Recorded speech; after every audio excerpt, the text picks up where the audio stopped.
রমজান মাস, আমার নবী দয়ার নবী সেহরি খাইতেছেন, নবীর সাথে জিব্রাইলে আমিনও সেহরি খাইতেছেন। আল্লাহ নবী জিব্রাইলে আমিনকে নিয়ে একসাথে সেহরি খান। ওই অবস্থায় বেলাল ফজরের টাইম দেখতেছে শেষ, সেহরি খাওয়ার টাইম শেষ। আপনাদের মসজিদও এরকম এলান দেয়নি না দেয় না, সেহরির টাইম শেষ, খানা বন্ধ করো, আসেনি না নাই? বেলাল আজান দিয়া দিবে ফজরের, সেহরির টাইম শেষ, কয় একটু দেখে আসি আমার নবী খানা শেষ হইছে নি। কারণ তিনি তো পার্সোনাল সেক্রেটারি, সব খবর রাখেন নবী। গিয়া দেখেন আল্লাহ নবী এখনো খাইতেছেন। বেলাল কই দেখিতা, ইয়া রাসূলুল্লাহ সেহরির টাইম শেষ গো নবী, আর খাইয়েন না। নবী কয় আচ্ছা। বেলাল চলে আসছেন, মনে করছেন নবী তো খানা শেষ করে ফেলছেন। কিছুক্ষণ পরে আবার আজান দিয়া দিবেন, কই যায় দেখি নবী হাত ধুইছেন নি, আয়া দেখি নবী এখনো খাইতেছেন। বেলাল বলে ইয়া রাসূলুল্লাহ সেহরির টাইম শেষ। নবী আবার চাইছেন, চাইকুন ও বেলাল আচ্ছা ঠিক আছে যাও। বেলাল আবার গেছেন, গিয়া এখন একবারে নাকে দম আইছে, আজান দিয়ে দিব, আরেকটা বার দেখি আইয়া দেখেন নবী এখনো খাইতেছেন। হযরত বেলাল কইয়া রাসূলুল্লাহ খুদার কসম সেহরির টাইম শেষ। যেই মাত্র বেলাল খুদার কসম কইয়া কইছে সেহরির টাইম শেষ, এমনি নবী কয় কি কও কসম খুদা সেহরির টাইম, তাড়াতাড়ি বন্ধ করো, তাড়াতাড়ি বন্ধ করো। আমার বেলাল কসম খেয়ে ফেলছে, বন্ধ করো, খানা বন্ধ করো। বন্ধ করে আল্লাহ নবী মুখে যা আছিল ফালাই দিয়েছেন, কুলি করে শেষ, সেহরির টাইম শেষ। ফজরের নামাজ পড়ছেন নবী, নামাজ নবী পরে মিম্বরে বৈশাখ বেলাল কাছে আসো, সুবহানাল্লাহ জোরে কর। মসজিদে নববীতে সাহাবায়ে কেরাম নবীর সামনে বসা। আল্লাহর নবী বলে বেলাল তুমি যখন প্রথম আমাকে বলছো সেহরির টাইম শেষ, আমার সাথে যে খানায় শরীক ছিল চেনুনি তারে? বলে না গো নবী। নবী কই তিনি জিব্রাইলে আমিন। তুমি যখন বলছো সেহরির টাইম শেষ, তখন জিব্রাইল কই না গো নবী সেহরির টাইম আছে, বেলালে জানে না, খাইতে থাকেন। দ্বিতীয়বার যখন তুমি কইছো সেহরির টাইম শেষ, তখনও জিব্রাইল কয় আছে, খান। তৃতীয়বার যখন তুমি কইছো সেহরির টাইম শেষ, তখনও জিব্রাইল কয় টাইম আছে। কিন্তু যখনই তুমি কসম শব্দ লাগাইছো, তখনই আল্লাহ কয় জিব্রাইল টাইম ছিল, কিন্তু আমার বেলালে কসম খাইলিছে, আমার বেলালের কসমের সম্মানে আমি আল্লাহ টাইম অফ করে দিছি। সুবহানাল্লাহ, টাইম ছিল এরপর টাইম অফ করে দিছি বেলালের কসমের ইজ্জত রক্ষার জন্য। কোথায় গেল বেলালে হাবশির মর্যাদা? কোথায় গেলেন তার মর্যাদা, সম্মান? আল্লাহ কোথায় নিয়ে গেলেন? সেহরির টাইম থাকা সত্ত্বেও বেলালের কসমের ইজ্জত রক্ষায় আল্লাহ টাইম অফ করে দেয়। কই গেলেন বেলাল? এজন্য আল্লাহ পাক রব্বুল আলামিন কয় ওয়ালাকাদ কাররামনা বানি আদম, আমি আল্লাহ মানুষকে ফেরেশতার চেয়ে দামি বানাইছি। কখনোই মানুষটা দামি হয় যখন সে আল্লাহর গোলামি করে, আর যখন সে আল্লাহর গোলামি থেকে সরে যায়, ফেরেশতার চেয়ে দামি মানুষটা কুকুরের চেয়ে নিকৃষ্ট হয়ে যায়। যার জীবনে নামাজ পাওয়া যাবে, যার জীবনে আল্লাহর গোলামি পাওয়া যাবে, যার জীবনে বন্দেগী পাওয়া যাবে, আল্লাহর ভাষায় তার মর্যাদা ফেরেশতার চেয়েও বেশি। যার জীবনে নামাজ নাই, রোজা নাই, হালাল হারাম মানে না, আমাদের দৃষ্টিতে মানুষ আল্লাহর কাছে হায়ওয়ানের চেয়েও নিকৃষ্ট। কারি ইব্রাহিম সাহেব রাহিমাহুল্লাহ আল্লাহর বহুত বড় একজন ওলি। বাঘের কাছে যায় তিনি বলতেছেন, রে বাঘ, তোমার ঠিকানা তো মসজিদ নয়, তোমার ঠিকানা হলো জঙ্গল। আল্লাহ তোমাকে বানাইছে মানুষের খেদমতের জন্য, মানুষের অসুবিধা করার জন্য নয়, ঠিক না? তোমাকে আল্লাহ বানাইছে মানুষের খেদমতের জন্য, মানুষের উপকার করার জন্য, অসুবিধা আর ক্ষতি করার জন্য তোমাকে বানাই নাই। যাও বাচ্চাকে দুধ পান করাইবা, তুমি তোমার ঠিকানা জঙ্গলে চলে যাও। আল্লাহর ওলি বাঘের কান ধরে জঙ্গলের দিকে রুখ করায় দিলেন। খাদেম তাকায় তাকায় দেখলো এত বড় রয়্যাল বেঙ্গল টাইগার, যেই বাঘ মানুষ দেখলে পরে কলিজা খাওয়ার স্বপ্ন দেখে, রক্ত খাওয়ার স্বপ্ন দেখে, সেই বাঘ লেজটা নাড়তে নাড়তে আল্লাহর ওলিকে চিনা, যেন সে ভালো করে চিনতে পাইরা পরিচিত মানুষ একথা বুঝা সে জঙ্গলের দিকে রওনা দিল। যখন সুবহানাল্লাহ। মুজাদ্দিদ আল-ফিসানি রাহমাতুল্লাহি আলাইহি বাদশা আকবর জেলখানার ভিতরে বন্দী করে ফেলল। বিশাল বড় বাঘ জেলখানার ভিতরে ছেড়ে দিল। বাদশা আকবর মন্ত্রী পরিষদ লইয়া জেলখানার বাগির থেকে তাকায় তাকায় দৃশ্য দেখতে চায়। কেমনে বলো বীরে বাগে খায়, কলিজা কেমনে খায়, রক্ত কেমনে খায়, হাড্ডি কেমনে খায়, তামসা দেখবে। জেলখানার বাহির থেকে বাদশাহ তাকায় তাকায় দেখতেছে। দেখে বাঘটা গেল ঠিক। যেই বাঘ মানুষ দেখলে পরে খেপে কম ধরে খেপে যায়, ওই বাঘ মুজাদ্দিদ আল-ফিসানি রাহমাতুল্লাহি আলাইহি চেহারা দেখা মাত্রই লেজটা নাড়তে নাড়তে পরিচিত পরিচিত পরিচিত মানুষের মতো পায়ের কাছে দেয়া হাজির হয়ে যায়। লেজ নাড়ে আর বুঝায়, ওগো আল্লাহর ওলি, জাহেল তোমাকে চিনে না, কিন্তু আমি চিনে ফেলেছি। ওই জালেম আপনাকে চিনে না, কিন্তু আমি বাঘ আপনাকে চিনে ফেলেছি। আল্লাহ আমাকে বানাইছে আপনার খেদমতের জন্য। আল্লাহ আমি বাঘকে বানাইছে আপনার খাদেম বানাইয়া। আমি খেদমত চাই, খেদমত। মুজাদ্দিদ আল-ফিসানি রাহমাতুল্লাহি আলাইহি পাটা এইভাবে বাঘের মুখের সামনে তুলে ধরেছেন, আর বাঘ তার জিহ্বা বের করে আল্লাহর ওলির পায়ের তালার বালিগুলি জিহ্বা দিয়া চাটতেছে। আরেকটু জোরে কন্যা সুবহানাল্লাহ। मैं तालिबे मौला हूँ मेरे इश्क निराला,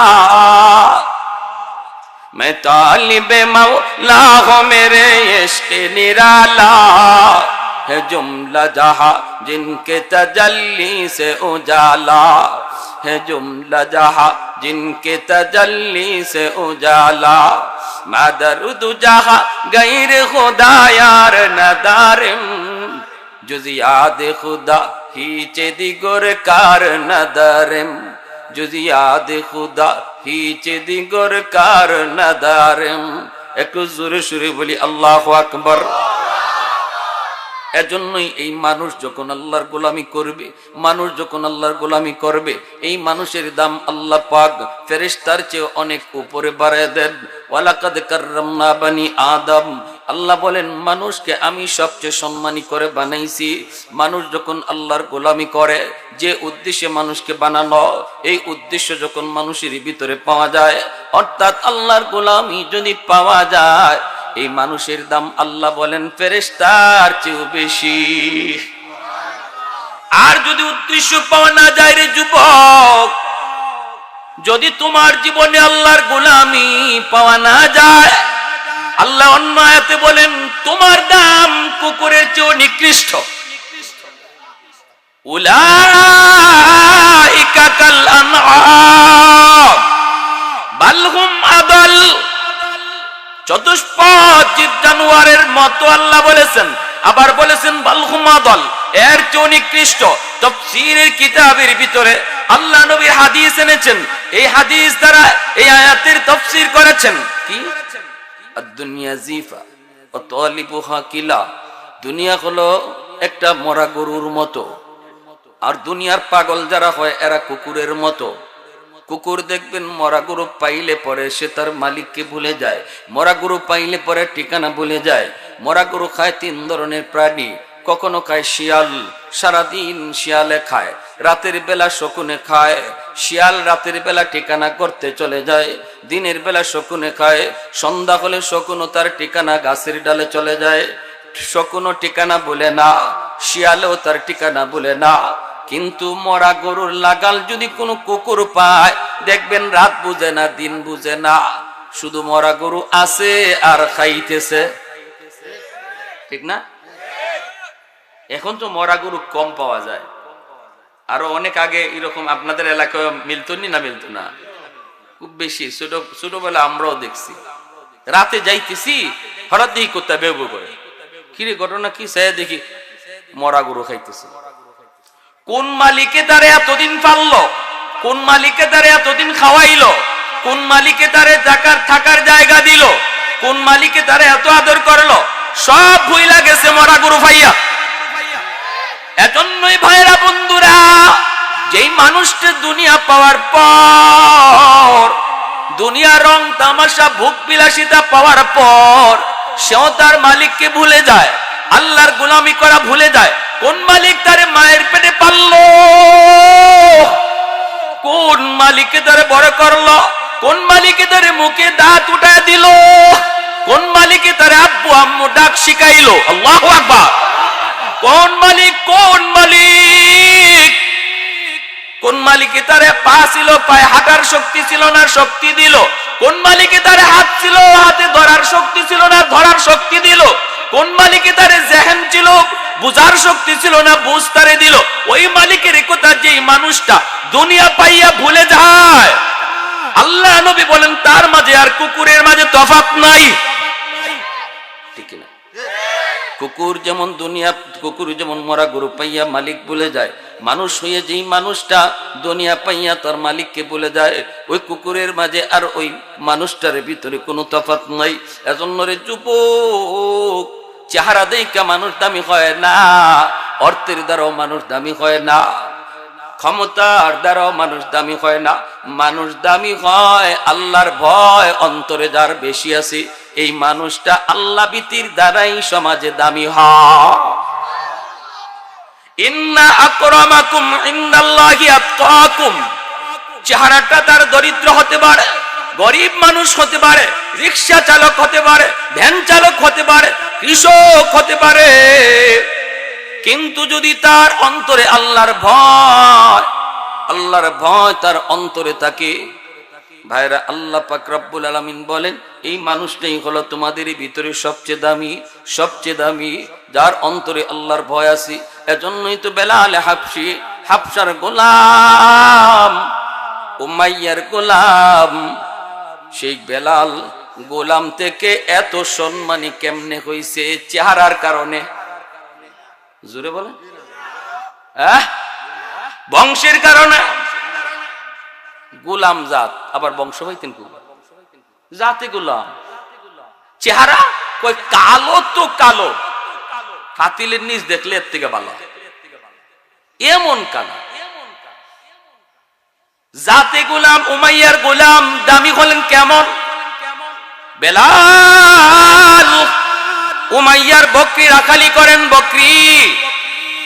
আল্লাহ নবীর নাম শুনেছেন কিন্তু নবীকে দেখেন না, কোনদিন নবীকে দেখেন নাই। আল্লাহর নবী মাত্র ইসলামের দাওয়াত দেওয়া শুরু করেছেন, অল্প কয়েকজন মানুষ কালেমা পড়ে মুসলমান হয়েছে।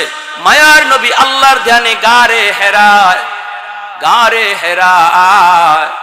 আবার আপনার নবী তিনি ধ্যানে মগ্ন।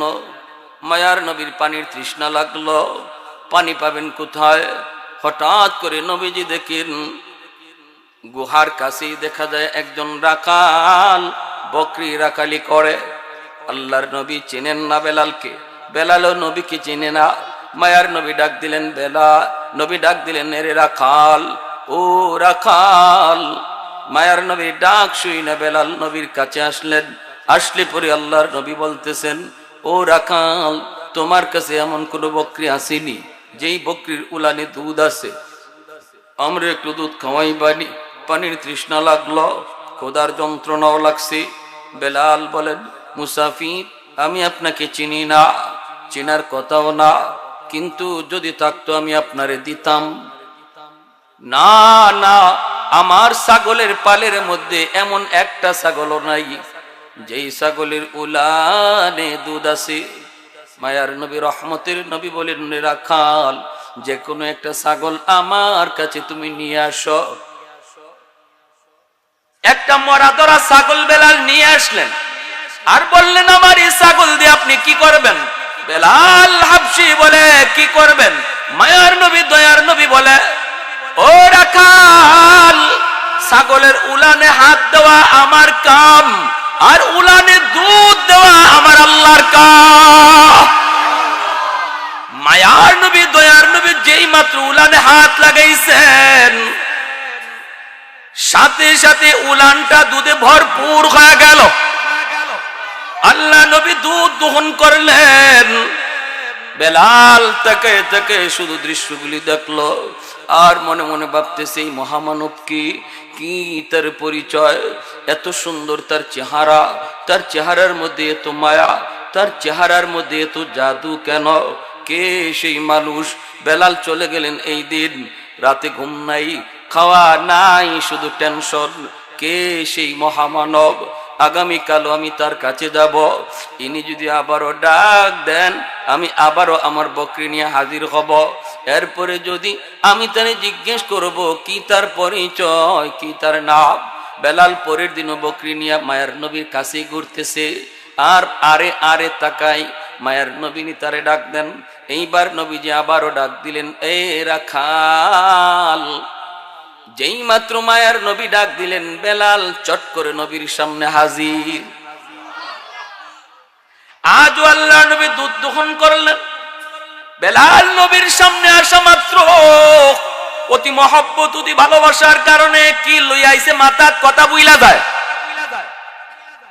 ভুইলা যায়। বেলাল নবীকে জিজ্ঞেস করবে, কে গো আপনি, কে কি আপনার পরিচয়? আপনার চেহারা এত মায়া, এত জাদু। ভুলে যায় আল্লাহ নবী জিজ্ঞাসা, তোমার নাম কি? কয় আমার নাম বেলাল। কি করো? আমি গোলাম। কার গোলাম? উমাইয়ার। কিন্তু বেলাল আর জিজ্ঞাসা না আপনি কে। সুবহানাল্লাহ। মহব্বত যখন দিলের ভিতরে অতি বেড়ে যায় তখন কথা ভুলে যায়, মুখ দিয়া কথা আসে না, জবান দিয়া কথা আসে না। তৃতীয় দিন বেলাল সারা রাত যায়, ঘুমায় না। কল্পনার সাগরে শুধু আমার নবীর মায়াবী চেহারা, কল্পনার সাগরে শুধু আমার নবীর নুরানি চেহারা। তৃতীয় দিন বেলাল কয়, আজ আমি ভুলবো না, আজ তারে জিগাবই। তৃতীয় দিন এসে বলতেছে, আপনি কে, কি আপনার পরিচয়? আমাকে আপনার পরিচয় তাড়াতাড়ি শোনার। আমি অস্থির হয়ে গেছি, আমি অস্থির হয়ে গেছি। 3 রাত যাবত আমার কোনো ঘুম নাই, আমার খাওয়া নাই, গোসল নাই। কে আপনি? আপনার চেহারায় এত মায়া কেন? আপনার চেহারায় এত জাদু কেন? আপনার কথার মধ্যে এত জাদু কেন? মায়ার নবী যখনই পরিচয় দিলেন, আমি আল্লাহর পয়গম্বর, আমার নাম হলো মুহাম্মদ, সাথে সাথে বেলাল কই, নবী গো নাম শুনেছি, কোনোদিন দেখি নাই, আজ আমি নিজের চোখে দেখলাম। আর কেউ আপনাকে নবী মানুক না মানুক, আমি বেলাল আপনাকে নবী হিসেবে মেনে নিলাম। শুরু হয়ে গেল নির্যাতন, শুরু হয়ে গেল নির্যাতন, উমাইয়ার নির্যাতন, নির্যাতনের পরে নির্যাতন, দিন নাই রাত নাই, প্রতিনিয়ত বেলালের জান্দায় জান্দায় অবস্থা। এরপরও জবান দিয়ে শুধু আল্লাহ আল্লাহ আল্লাহ আল্লাহ জিকির। আবু বকর সিদ্দিক পার দিয়ে যাইতেছেন আর তিনি দেখতেছেন বেলালের জানটা বের হয়ে যাবে। আবু বকর সিদ্দিক কাছে এসে বলতেছে, বেলাল, ও ভাই বেলাল, একটু ওদেরকে খুশি করার জন্য তুমি ওদের দেবতার নামটা বলে দাও। জান রক্ষা করার জন্য কখনো মিথ্যা কথা বলা যায়, মিথ্যা কথা বলা যায়। বেলাল রে, তুমি ওদেরকে খুশি করার জন্য বলে দাও, মুখে মুখে, অন্তরে তো আল্লাহর নাম আছে। বেলাল কয়, আবু বকর, আমি চাই বলতে, কিন্তু আমার জবান দিয়া আল্লাহ ছাড়া কিছু বের হয় না। আমি যদি চেষ্টাও করি আমার জবান দিয়ে বের হয় না, বের হয় না। মানুষের জবান যখন আল্লাহ নামের উপরে রপ্ত হয়ে যায় তখন তার অনিচ্ছায় জবান দিয়ে আল্লাহ আল্লাহ জিকির বের হয়। মুহাম্মদুল্লাহ হাফিজ জি রাহিমাহুল্লাহ এতটাই জিকিরের পাগল ছিলেন, জিকিরের পাগল। বাথরুমের ভিতর থেকে তিনি বের হইছেন, খাদেম দেখতেছে মুখ দিয়ে রক্ত বের হয়। খাদেম কয়, হযরত বের ঢুকলেন, আপনি ভালো মানুষ, বাথরুম থেকে বের হইতেছেন, আপনার মুখ দিয়ে রক্ত পড়ে, রক্ত পড়ে বাথরুমের ভিতরে কি হইছে? মুহাম্মদুল্লাহ হাফিজ রাহিমাহুল্লাহ হাতটা এমনি লাগে কয় হ বাবা আমি তো জানি না, হ দেখা তো যায় রক্ত। এমনি আল্লাহর ওলি কয় বাবা কারো কাছে তুই বলবি না, আমি তোর একটা কথা বলি বাবা, কেমনে রক্ত বের হইছে, কেমনে বের হইছে? কই হুজুর আপনার মুখটা দেখি। করার পরে দেখা যায় জিব্বাটা কাইটা রইছে, জিব্বা দিয়া গলগলায় রক্ত পড়তেছে। এইবার কয় আল্লাহর ওলি গো কি হইছে কন, আপনি কি বাথরুমের ভিতরে পড়ে গেছেন নাকি? মুহাম্মদুল্লাহ হাফিজি কয় না রে বাজান আমি পড়ি নাই, বাথরুমের ভিতরে ঢুকছি একটা নাপাক জায়গা, আমি দেখি তখনও আমার জিব্বায় আল্লাহ আল্লাহ জিকির করে। আমি আমার জিব্বারে বললাম থাম, এটা নাপাক জায়গা, এখানে জিকির করার জায়গা না, নীরব হয়ে যা, নীরব হয়ে যা। জিব্বারে বলতেছি তুই চুপ হয়ে যা, জিব্বা আমার কথা মানে না, জিব্বা আমার কথা শুনে না। তখন আব্বারে দাঁত দিয়ে কামড় দিয়ে ধরছি, দাঁত দিয়ে কামড় দিয়ে ধরার কারণে আমার জিব্বা কেটে গেছে, রক্ত পড়তেছে রক্ত। ভাইরা বন্ধুরা জন্য বলতেছিলাম বেলাল হাবশি তিনিও কই ভাই আবু বকর আমি চাইলেও আমার জবান দিয়া আল্লাহ ছাড়া কিছু বের হয় না। এইবার সিদ্দিক আকবর চলে গেলেন আল্লাহর নবীর কাছে, যায় বলতেছেন ইয়া রাসূলুল্লাহ, ওগো নবীজি আপনার বেলাল মেরে ফেলবে উমাইয়া এবং এই জালিমগুলি, দুষ্ট যুবকগুলি মেরে ফেলবে বেলালকে। আল্লাহর নবী গো আপনি যদি অনুমতি দেন আমি বেলালকে উমাইয়ার কাছ থেকে কিনে আনব। মায়ার নবী দয়ার নবী বলে আবু বকর আমার বেলালের কত দাম তোমরা যদি নাও জানো আমার আল্লাহ জানাইছে, অতএব বেলালকে তুমি যেই পয়সা দিয়ে কিনবা এই পয়সাতে আমি নবীরও কিছু পয়সা নিও। কিয়ামতের মাঠে আমি আমার মালিককে বলবো মালিক বেলালকে ক্রয় করার ভিতরে আমি নবীরও টাকা ছিল। শুধু আমার আবু বকরের পয়সা না, আমি নবীরও কিছু পয়সা ছিল। আবু বকর সিদ্দিক বেলাল হাবশিকে কেনার জন্য উমাইয়ার কাছে আসলেন। আয়েশা বলে উমাইয়া বেলালকে বিক্রি করে দে। উমাইয়া কই নিয়া যা, এটা দিয়ে আমার কোনো কাম হয় না, একটা কথাও শুনে না, একটা কথাও শুনে না, কোনো কামও করে না, নিয়ে যাও। আবু বকর সিদ্দিক কয় কত টাকা দেওয়া লাগবে বলো। উমাইয়া কই 10টা স্বর্ণ মুদ্রা দিয়া দিও। সিদ্দিক আকবরের সাথে সাথে 10 স্বর্ণ মুদ্রা দিয়া দিলেন। এমনি উমাইয়া কই আবু বকর মনে করেছিলাম তুমি বড় চালাক, দেখা যায় তুমি বড় বোকা। এ আবু বকর আমি চাইছি তো 10 স্বর্ণ মুদ্রা, আরে তুমি যদি একটা স্বর্ণ মুদ্রা বলতা তবু আমি বিক্রি করে দিতাম, কারণ ওরে দিয়ে আমার কোনো কাম হয় না। সিদ্দিক আকবর বলতেছে উমাইয়া মানিকে মানিক চিনে, রতনে রতন চিনে, তুই বেলাল কি চিনবি না? বেলাল কি চিনি আমি আবু বকর। তুই যদি 100টা স্বর্ণ মুদ্রাও চাইতি আমি আবু বকর 100 স্বর্ণ মুদ্রা দিও বেলালকে কিনে নিতাম। सिद्दीक तेरा नाम से इस्लाम रहेगा, दुनिया की सदाकत में तेरा नाम रहेगा। फारूक तेरा नाम से इस्लाम रहेगा, दुनिया की अदालत में तेरा नाम रहेगा। उस्मान तेरा नाम से इस्लाम रहेगा, दुनिया की सखावत में तेरा नाम रहेगा। हैदर तेरा नाम से इस्लाम रहेगा, दुनिया की शजाअत में तेरा नाम रहेगा। मुआविया तेरा नाम से इस्लाम रहेगा, दुनिया की सियासत में तेरा नाम रहेगा। একটু জোরে সুরে কোন আল্লাহু আকবার। মুসলমানের আওয়াজে আল্লাহু আকবার। এ যুবক একটু দিলটা নরম করে কথাগুলি শোনো। তোমার মতো একজন যুবক, টাক্কা যুবক বেলাল হাবশি যৌবনে কত দামি হয়ে গেছেন, কত দামি হয়ে গেছেন। ছিলেন যিনি গোলাম, কোনো দাম নাই, এত দামি হয়ে গেলেন। যাওয়া মাত্রই মদিনার যাওয়া মাত্রই আল্লাহ নবীর পার্সোনাল সেক্রেটারি বানায়া দিলেন আল্লাহর নবী। আবু বকর সিদ্দিক আছেন, হযরত উমর ফারুক আছেন, কিন্তু মায়ার নবী দয়ার নবী সবার ভিতর থেকে নবীর পার্সোনাল সেক্রেটারি বানাইলেন বেলাল হাবশিকে। সিদ্দিক আকবর ও মায়ার নবীর সাথে যদি দেখা করতে হতো বেলালের পারমিশন লাগতো। আল্লাহু আকবার কোন। হযরত উমর ফারুক যদি নবীর সাথে দেখা করতে হতো বেলাল হাবশির পারমিশন লাগতো। কেউ বেলালের অনুমতি ছাড়া নবীর সাথে দেখা করতে পারতো না। আল্লাহ নবীর ঘরের দারোয়ানও ছিলেন বেলাল, আল্লাহ নবীর ঘরের দারোয়ানও ছিলেন বেলাল। বেলাল আল্লাহ নবীর কাছে যত মানুষ আসতো ওদেরকে করজা আইনা আইনা খাওয়ায় দিত, মানুষের কাছ থেকে করজা আইনাও খাওয়ায় দিত। শুধু মেহমানদারি একজনের অনেক কাছ থেকে আনতে আনতে অনেক ঋণ বেড়ে গেছে। এইবার বেলাল আজান দিতে গেলেন, লোকটা এসে হাজির হয়ে কয় বেলাল আজান পরে দাও। নবী ইমাম, বেলাল হলেন মুয়াজ্জিন।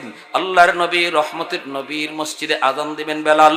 ইহুদি আয়া কয় থামো মিয়া, আজান পরে দাও, টাকা কি পরিমাণ হইছে তোমার খবর আসেনি, এখনই আমার টাকা দাও। বেলাল বলে ভাই আজ রাতটা সময় দাও। কহ আজ রাত সময় আছে। বেলাল মায়ার নবীর কাছে চলে আসলেন, আয়েশা বলেন নবী গো, লোকটা তো আমার কাছে করজা টাকা চায়, আমি যে ঋণ আনছিলাম ঋণ চায়, আজ রাতের ভিতরে কেমন করে দিব গো নবী? আমি তো সময় নিতে পারবো, সময় নিলেও তো পারবো না, আমি দিব কেমনে? আমি তো কোনো কাম করি না, আমি তো আপনার ঘরের দারোয়ান। আল্লাহ নবী রহমতের নবী বলে বেলাল কি করতে চাও? বেলাল কই নবী গো অনুমতি চাই, অনুমতি চাই, কয়েকদিনের জন্য অনুমতি দেন, আমি বাহিরে গিয়ে কাম করব, কিছু পয়সা এনে ঋণ পরিশোধ করব। নবী বলেন ঠিক আছে অনুমতি দিলাম। সারা রাত বেলাল কাপড় চুপড় গুছায়, ফজরের পরে বেলাল চলে যাবে কাজের সন্ধানে। আমার নবী মায়ার নবীও টেনশনে, এইদিকে বেলাল কাপড় গুছায় আর চোখ দিয়ে পানি ঝরায়, মালিক আমি তোমার বন্ধুরে সেইরে যাব কোথায়? আল্লাহ পাক আরশের মালিক তিনি ব্যবস্থা করছে। মায়ার নবী দয়ার নবীর দরবারে 10টা উট বুঝাই করা মালামাল আল্লাহ পাক পাঠায় দিছে। ফজরের নামাজটা পড়ার আগেই নবী সাহাবীরে পাঠায়, যাও আমার বেলালের দরজার সামনে গিয়া ডাক দাও আর বলো আমি নবী তারে খুঁজি। বেলাল নবীর ডাক শুনে আসলেন। আয়েশা মাত্রই মায়ার নবী মুস্কি হাসেন আর বলেন বেলাল তোমার ঋণের দায়িত্ব আল্লাহ নিজে নিয়ে নিছে। सैयद कौनैन तेरी जाने सारों को सलाम, सैयद कौनैन तेरी जाने सारों को सलाम, यानी गिरदोने नबूवत के सितारों को सलाम, यानी गिरदोने नबूवत के सितारों को सलाम, उन हिजाज़ी गाजियों को शख्सवारों को सलाम, यानी गिरदोने नबूवत के सितारों को सलाम। আল্লাহ নবী রহমতের নবী ইমাম, বেলাল হলেন মুয়াজ্জিন, ঠিক না? সামনের দিকে 33 মাইল, ডান দিকে 33 মাইল, বাম দিকে 33 মাইল বেলালের আযানের আওয়াজ যায়, আর উপরে আল্লাহর আরশ পর্যন্ত পৌঁছে যায়। ছিলেন যিনি গোলাম, হয়ে গেলেন মসজিদে নববীর মুয়াজ্জিন, মায়ার নবীর পার্সোনাল সেক্রেটারি।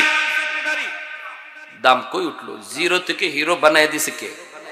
আর একটু জোরে বলেন কে? কিসের বদৌলতে? কই আল্লাহর গোলামির কারণে, ঠিক না? আল্লাহর গোলামির কারণে।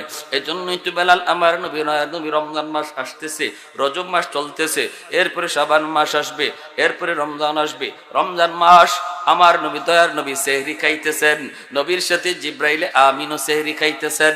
আল্লাহ নবী জিব্রাইলে আমিনকে নিয়ে একসাথে সেহরি খান। ওই অবস্থায় বেলাল ফজরের টাইম দেখতেছে শেষ, সেহরি খাওয়ার টাইম শেষ। আপনাদের মসজিদও এরকম এলান দেয়নি না দেয় না? সেহরির টাইম শেষ, খানা বন্ধ করো, আসেনি না নাই?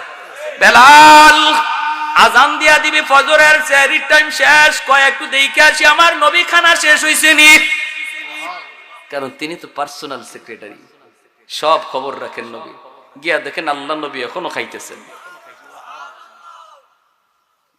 বেলাল কই দেখিতা, ইয়া রাসূলুল্লাহ সেহরির টাইম শেষ গো নবী, আর খাইয়েন না। নবী কয় আচ্ছা। বেলাল চলে আসছেন, মনে করছেন নবী তো খানা শেষ করে ফেলছেন। কিছুক্ষণ পরে আবার আজান দিয়া দিবেন, কই যায় দেখি নবী হাত ধুইছেন নি, আয়া দেখি নবী এখনো খাইতেছেন।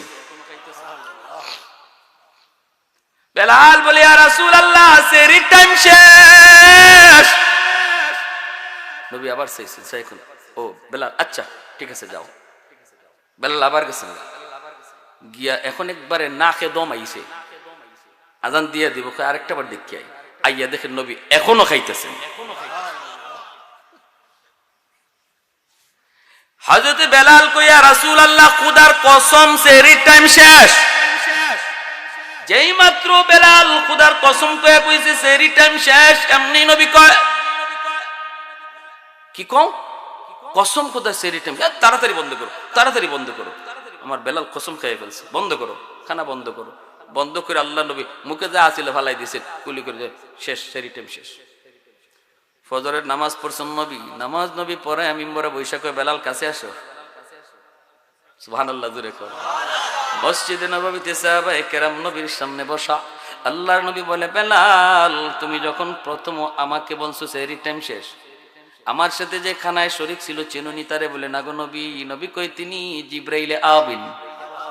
তুমি যখন বলছো সেহরির টাইম শেষ, তখন জিব্রাইল কই না গো নবী সেহরির টাইম আছে, বেলালে জানে না, খাইতে থাকেন। দ্বিতীয়বার যখন তুমি কইছো সেহরির টাইম শেষ, তখনও জিব্রাইল কয় আছে খান। তৃতীয়বার যখন তুমি কইছো সেহরির টাইম শেষ, তখনও জিব্রাইল কয় টাইম আছে। কিন্তু যখনই তুমি কসম কসম শব্দ লাগাইছো, তখনই আল্লাহ কয় জিব্রাইল টাইম ছিল, কিন্তু আমার বেলালে কসম খাইলিছে, আমার বেলালের কসমের সম্মানে আমি আল্লাহ টাইম অফ করে দিছি। সুবহানাল্লাহ, টাইম ছিল এরপর টাইম অফ করে দিছি বেলালের কসমের ইজ্জত রক্ষার জন্য। কোথায় গেল বেলালে হাবশির মর্যাদা? কোথায় গেলেন তার মর্যাদা, সম্মান আল্লাহ কোথায় নিয়ে গেলেন? সেহরির টাইম থাকা সত্ত্বেও বেলালের কসমের ইজ্জত রক্ষায় আল্লাহ টাইম অফ করে দেয়। কই গেলেন বেলাল? এজন্য আল্লাহ পাক রব্বুল আলামিন কয় ওয়ালাকাদ কাররামনা বানি আদম, আমি আল্লাহ মানুষকে ফেরেশতার চেয়ে দামি বানাইছি।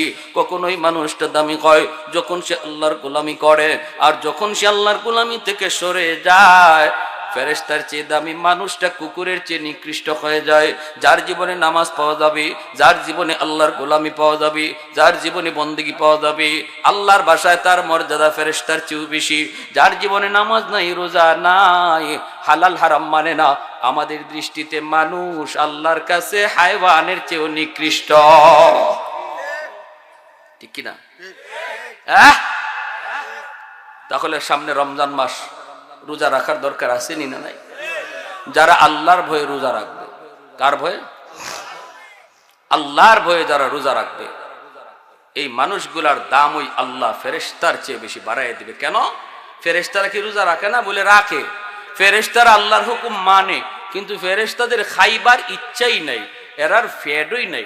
আমরা তো রোজা রাখি, সারাদিন কষ্ট লাগে না? ফেরেশতারা যদি বছরের পর বছর না খায়, তাও এরার কষ্ট লাগে না। তাহলে ফেরেশতাদের রোজার আমাদের রোজার মাঝে তফাৎ আসেনি না নাই? আমরা কষ্ট কইরা রোজা রাখি, পানিটা সামনে আসলে পরে জিহ্বা বের হয়ে যায়, হায় রে ঠান্ডা পানি একটু যদি খাইতে পারতাম। আল্লাহ তখন এত খুশি হয়, দেখো আমার বান্দার হাতের পাশে পানি, এরপরে আমি আল্লাহর ভয়ে খায় না। ফেরেশতারা সাক্ষী থাকো, এই রোজার বদলা আমি আল্লাহ নিজের হাতে দিব। আস-সাওমু লি ওয়া আনা আজজি বিহি ওয়া ফি রাওয়ায়াতিন উজজা বিহি, আমি নিজের হাতেই রোজার বদলা দিব। কারণ রোজারা বান্দা শুধু আমারে খুশি করার লাগি রাখছে, মানুষে দেখাইবার লাগি না। মানুষে দেখাইবার লাগি যদি রোজা রাখতো, ঘরে দরজা বন্ধ কইরা ভানি ঠাইসা খাইলে পরে কে দেখতো? হ্যাঁ, ঘরে পেট পুরা ভাত খাইবো, আর বাইরে আইয়া মুখ ফুডা কইরা একবারে বুঝাইবো হে ও রোজাদার। এমন কাম কেউ করে? করে না। এমনটা কেউ করে না। কেন করে না? এজন্য আল্লাহ বলে রোজাটা শুধুই আমারে দেখাইবার লাগি রাখে, মানুষে দেখাইবার লাগি না। নামাজে অনেকে জায়গা দুরু, নামাজও যদি না যায় মানুষই কি কইব? কই মানুষই কি ওদের নামাজ পড়ে না, রোজা রাখে না, মানুষই কি কইব? নামাজ পড়ে না, কালাম করে না, কি কইব? এজন্য হয়তো নামাজে যায়। হজ ফরজ হইলে পরে মানুষে দেখাইবার লাগে হয়তো জায়গা, হাজি সাহেব নাম লাগাইবার জন্য, আলহাজ নাম লাগাইবার জন্য, এগুলো হইতে পারে। কিন্তু রোজাটা শুধুমাত্র কারে খুশি করার জন্য? আল্লাহকে। কারা কারা আল্লাহরে খুশি করতে আগামী রমজানে 30টা রোজা একেবারে পাক্কা ইরাদা আছে রাখবার? ছোট বাচ্চারা হাত উঠাও, হাত উঠাও ইনশাআল্লাহ। আল্লাহ আমাদের প্রতিটা হাতকে তুমি কবুল করো। আয় আল্লাহ রোজাগুলি আমাদের জন্য আসান করে দাও। আল্লাহ আমাদের রোজাগুলি আসান করে দাও, আর রমজানের ওসিলায় জীবনের সব গুনাহ খাতা মাফ করে দাও। আমিন। ওয়া আখির দাওয়ানা আনিল হামদুলিল্লাহি রাব্বিল আলামিন। দুরূদ শরীফ পড়ুন।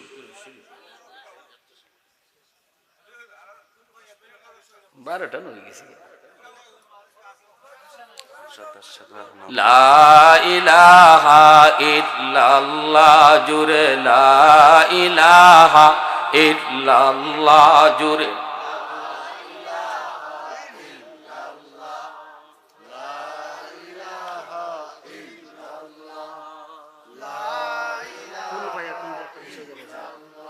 জুরে লা ইলাহা ইল্লাল্লাহ, লা ইলাহা ইল্লাল্লাহ মুহাম্মাদুর রাসূলুল্লাহ। জোরে সুরে বলি সাল্লাল্লাহু আলাইহি ওয়াসাল্লাম। কত বড় ভূমিকম্প তুরস্কে সিরিয়া হয়ে গেল, ঠিক না? হ্যাঁ, লক্ষ মানুষের উপরে মারা গেল, বিল্ডিং গুলা এইভাবে ধসে ধসে পড়ে গেল। এখনো মানুষ উদ্ধার করতেছে, এখনো সুপিটি সইরা যেই জুলুম করতেছে, যেই গুনাহ করতেছে, যেই জিনা করতেছে, যেই ব্যভিচার করতেছে, মালিক আমি জমিন আর কত সইব? আল্লাহ কই কেন তুই আমার বান্দাগুলির খাইতে চাস? কইলি আন্নাহুম ইয়ারযুকু বিরিজকিকা ওয়া ইয়াসিকা ওয়া ইয়াতাকাল্লামু বিলিসানিকা ওয়া ইয়াসিকা। এদেরকে তুমি দিছো হাত, তোমার দেওয়া হাত দিয়ে নাফরমানি করে, তোমার দেওয়া জবান দিয়ে নাফরমানি করে, তোমার দেওয়া পা দিয়ে নাফরমানি, তোমার নাফরমানি করে। আসবিরু ইলা মাতা আসবিরু, আমি জমিন আর কত ধৈর্য ধরব, আর কত আমি গুনাহগুলিকে নিজের চোখে দেখব? ও মালিক অনুমতি দাও, অনুমতি দাও। আল্লাহ পাক রব্বুল আলামিন কয় থাম থাম। এমনি ভাবে সাগর মহাসাগরগুলি আল্লাহকে প্রতিনিয়ত আবদার করে, মালিক আমি সাগরের পারে এমন কত অন্যায় হইতেছে, সাগর তোমার কুদরত, এখানে আইসা তো সুবহানাল্লাহর জিকির করবে, তোমার কুদরত দেখে তোমার জিকির করবে, কিন্তু না না, এই সাগরের পারে আইসা যে অন্যায়গুলা এই জালেমগুলি করে, আমি সাগর আর কত সইব, আমি কত দেখব? আমাকে অনুমতি দাও, একদম দুনিয়াটারে পানি দিয়া পরিষ্কার করে দেই, জালেমগুলিরে পানি দিয়ে পরিষ্কার করে দেই, নাপাকটারে ধুইয়া দেই। আল্লাহ পাক কয় এর সাগর মহাসাগর তাম। ওয়াল মালাইকাতু ইস্তাজিলু রাব্বাহু, ফেরেশতারও এইরকম আবদার করে। এরপরে আল্লাহ পাক রব্বুল আলামিন ধমক দিয়া কয় থাম থাম, এ জমিন থাম, আমার বান্দার ভিতরে তোমরা নাক গলাইতে আসবা না। জানো নি আমি আল্লাহ মানুষ জাতির কত আদর করে বানাইছি? কোন ফায়াকুন বইলা আমি মানুষকে বানাই নাই। আসমান আমি আল্লাহ বানাইলাম কোন ফায়াকুন বইলা, জমিন আমি আল্লাহ বানাইলাম কোন ফায়াকুন বইলা, ফেরেশতা বানাইলাম কোন ফায়াকুন বইলা, কিন্তু এই মানুষ আমি আল্লাহ কোন ফায়াকুন বইলা বানাই নাই। খালাকতু বিয়াদাইয়া, আমি আল্লাহ আমার নিজের হাতে বানাইছি। যেরকম সুবহানাল্লাহ। কারণ এই মানুষের চেহারার ভিতরে এত দামি কপাল, ওই কপাল দিয়া বান্দা আমার কুদরতি কদমে সেজদা দিবে, এই কপাল দিয়ে আমার কুদরতি কদমে বান্দা সেজদা দিবে। যত গুনাহ যত অপরাধ করুক না কেন, রাতের বেলা কখন জানি তওবা করে, কখন জানি আলেম ওলামার কথা শুই না চোখ থেকে পানি ঝরায়। যখনই তওবা করবে তখনই তো আমি আল্লাহ তার জীবনের সব গুনাহ মাফ করে দিব। এর জমিন শুনি, এখনো জমিনে 4টা শ্রেণী আছে, এই 4 শ্রেণীর কারণে আমি আল্লাহ জমিন টিকায় রাখছি। লাউলা মাশাইখ রুক্কা ওয়াশ শাবাবু খুশা ওয়াল আতফাল রুদ্দা ওয়াল আনআম রুত্তা লাজআলতুস সামাআ হাদিদা ওয়াল আরদা খাফসাফা ওয়াত তুরাবা রামাদা ওয়ামা আনজালতু মিনাস সামাই কাতরা ওয়ামা আনবাতু মিনাল আরদি নাবাতা বাল আনজালতু আলাইকুমুল আযাবা সাব্বা। জানুনি জানুনি এখনো জমিনের ভিতরে আমার কিছু বান্দা বান্দি আছে, বৃদ্ধ কিছু বান্দা বান্দি আছে, কোমর বাঁকা করতে পারে না, হাঁটুতে ব্যথা, এরপরও আমি আল্লাহরে কষ্ট করে করে সেজদা দেয়। আমার ওই সাদা দাড়ি সাদা চুল বান্দা বান্দিগুলি যখন কষ্ট করে আমি আল্লাহর কদমে সেজদা দেয়, এদের সেজদার দিকে তাকাইলে জমিনের প্রতি আমার মায়া লেগে যায়। ওয়াশবাবু খুশা, এখনো জমিনে এমন কিছু যুবক রয়েছে যে যুবক গুনার দিকে যায় না, যৌবনের পাগলামি করে না, যৌবনে তারে মসজিদে পাওয়া যায়, যৌবনে তারে ওয়াজ মাহফিল করতে দেখা যায়, যৌবনে মুরব্বীদের শ্রদ্ধা করতে দেখা যায়, যৌবনে উলামায়ে কেরামকে তাজিম করতে দেখা যায়। না না গানের আয়োজন করে না, না না জিনা বিচার করে না। ওই যুবকগুলি যৌবনে যখন আমার কদমে সেজদা দেয়, যুবকগুলি সেজদার দিকে তাকাইলো জমিনের প্রতি আমি আল্লাহর মায়া লেগে যায়।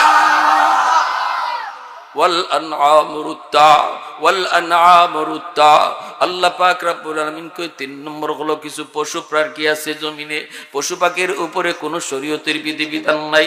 যখনই জমিনে আযাব গজব নামে পশু পাখিগুলা গজবের শিকার হয়ে যায়, এদের কান্নার দিকে তাকাইলে জমিনের প্রতি আমার মায়া লেগে যায়। ওয়াল আতফাল রুদ্দা, আল্লাহ বলেন 4 নম্বর হলো প্রতিটা ঘরে ঘরে ছোট ছোট শিশু বাচ্চা আছে। এই শিশু বাচ্চাগুলির কোনো গুনাহ নাই, কোনো অপরাধ নাই। গুনাহ যদি করে তার বাপে করছে, গুনাহ যদি করে তার মায়ে করছে, গুনাহ যদি করে তার বড় ভাইয়ে করছে, কিন্তু যখন আসমানি গজব জমিনে নামবে ওই গুনাহগারগুলির সাথে বাচ্চাগুলিও সারা গজবের শামিল হয়ে যায়। অথচ এই বাচ্চাগুলির কোনো অন্যায় নাই, অপরাধ নাই, ওরা নিষ্পাপ, ওরা মাসুম। ওই বাচ্চাগুলির কান্নার দিকে তাকাইলে জমিনের প্রতি আমার মায়া লেগে যায়। ভাইয়ের আমার, কিন্তু এরপরও মাঝে মাঝে আল্লাহ পাকের ধৈর্যের বাঁধ ভেঙে যায়। যেই পরিমাণ গুনাহ হইতেছে মাঝে মাঝে আল্লাহ পাক তার গুসার নজির দেখায়, যেমনটা দেখাইছে তুরস্কে সিরিয়ায়।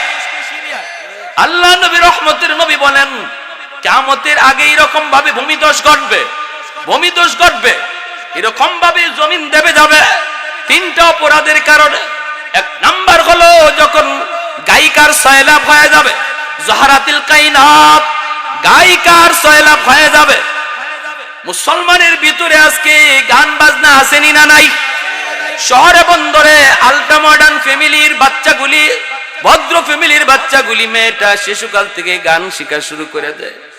গানের মাস্টারে 10,000 20,000 টাকা বেতন দেয়, আর কোরআন শিক্ষার উস্তাদরে 500 টাকা 200 টাকা দিতে কষ্ট লাগে। এমনও শহরে বন্দরে আসেনি না নাই? কোরআনের চেয়ে গানের শিক্ষার গুরুত্ব যখন বাড়বে, আল্লাহ বলেন জমিনের মধ্যে ভূমিকম্প তখন বাড়বে। ভূমিকম্প থেকে জমিনকে যদি বাঁচাইতে চাও, কোরআনকে সম্মান দাও, ঠিক না? কোরআনের ধারক বাহকদেরকে ইজ্জত করো, উলামায়ে কেরামকে সম্মান করো, হাফেজ কোরআনদেরকে সম্মান করো, ঘরে ঘরে কোরআনের হাফেজ তৈরি করো, মাদ্রাসাগুলিকে দিন দিন উন্নতি করো। যদি এমনটা হয়, আল্লাহ পাক জমিনকে ভূমিধস থেকে, ভূমিকম্প থেকে আল্লাহ হেফাজত করবে। ভাইয়েরা আমার, এজন্য বলি আসুন, আমাদেরকে সিগন্যাল দিয়ে দিতেছে, বারবার শুধু বলতেছে বিজ্ঞানীরাও, বিশেষ করে সিলেটের মাটি আর কক্সবাজারের মাটি বাংলাদেশের মধ্যে সবচেয়ে বিপজ্জনক অবস্থানে আছে। বার্মার প্লেটের উপরে সিলেট থেকে এই কক্সবাজারের এই রোডটা সুনামগঞ্জ হাওর সহ বারবার সতর্ক দিচ্ছে যে এটা 8.9 মাত্রার ভূমিকম্প হবে সিলেটে যখন হবে। কিচ্ছু থাকার কথা না, কিচ্ছু থাকার কথা না। এই মুহূর্তে আমাদের তওবা করে আল্লাহরে খুশি করা ছাড়া কোনো পথ নাই। কারা কারা তওবার নিয়ত আছে একটু হাত উঠে আল্লাহকে দেখাও।